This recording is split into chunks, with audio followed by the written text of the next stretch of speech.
দর্শকের হাতে হচ্ছে এখন কন্টেন্ট। অনেক সময় আমরা পারছি না, আমরা ফেল করছি। এখন ভীষণ একটা চ্যালেঞ্জিং সময় আমরা পার করছি। গল্প এখনো হচ্ছে আর কি, মানে ক্যাফে সোসাইটির সাথে যুক্ত হওয়ার গল্পটা এখনো চলছে। সো আমি শিওর যে গল্পটা শেষ হবে খুব শীঘ্রই, যাতে আমরা খুব দ্রুতই শুটিংয়ে যেতে পারি।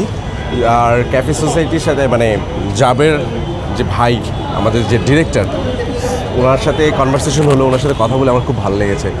উনি যেইভাবে গল্পটাকে ব্রিফ করেছেন, যে ধরনের কন্টেন্ট উনি আসলে করতে চাইছেন, সেইটা আমার জন্য একটু নতুন।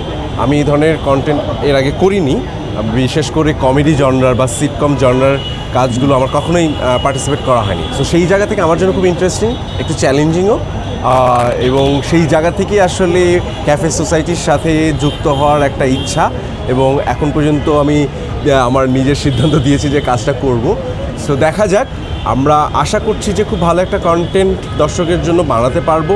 অ্যান্ড পুরোটাই নির্ভর করছে আমাদের প্রস্তুতি, আমাদের প্রিপারেশন এবং আমাদের পারফরমেন্স, সব কিছু মিলে কন্টেন্ট আসলে কোথায় দাঁড়ায় তার উপর নির্ভর করছে আসলে দর্শক কীভাবে কন্টেন্টটা। এক্সট্রিম মশার কয়েল প্ল্যান্ট ফাইবার দিয়ে তৈরি, তাই সহজে ভাঙে না, সুগন্ধিযুক্ত ও নিরবিচ্ছিন্নভাবে জ্বলে। ডেঙ্গু, চিকুনগুনিয়া বাহি সহ যে কোনো মশার বিরুদ্ধে দেয় এক্সট্রিম সুরক্ষা। এই সময়ের কাজের অভিজ্ঞতা বলতে কি, এখন ভীষণ একটা চ্যালেঞ্জিং সময় আমরা পার করছি। মানে এক হচ্ছে আমরা গ্লোবাল একটা এন্টারটেনমেন্ট ইন্ডাস্ট্রির সাথে আমরা আসলে প্রতিযোগিতা করছি।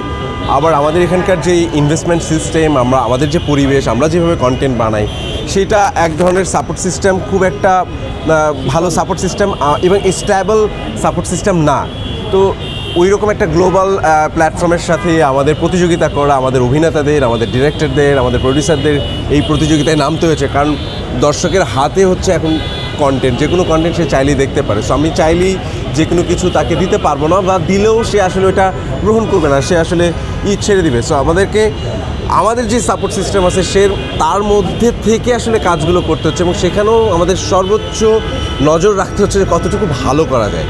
তো সেই জায়গা থেকে একটা জায়গা আমি হোপফুল যে আমাদের অভিনেতারা, আমাদের ডাইরেক্টররা তাদের যতটুকু অন সাপোর্ট সিস্টেমের মধ্যে ভালো কন্টেন্ট বানানোর চেষ্টা করছেন। হ্যাঁ, অনেক সময় আমরা পারছি না, আমরা ফেল করছি, বাট চেষ্টার ত্রুটিটা নাই। কিন্তু আমি শিওর যে পুরো ইন্ডাস্ট্রি যখন নানা রকম যে আমাদের সাপোর্ট সিস্টেম আছে, প্রডিউসার, ডিরেক্টর, প্ল্যাটফর্ম, বিভিন্ন সিনেমা হল, এই সব কিছু যদি একসঙ্গে ওয়ার্ক করা শুরু করে, তাহলে আমি মনে করি যে দর্শকও একটা সময় আমরা যদি ভালো বা কন্টেন্ট বানাতে দিতে থাকি, আমাদের সাথে অ্যালাইন হবেন, এবং সেই আশাতেই আসলে কাজগুলো করে যাওয়া।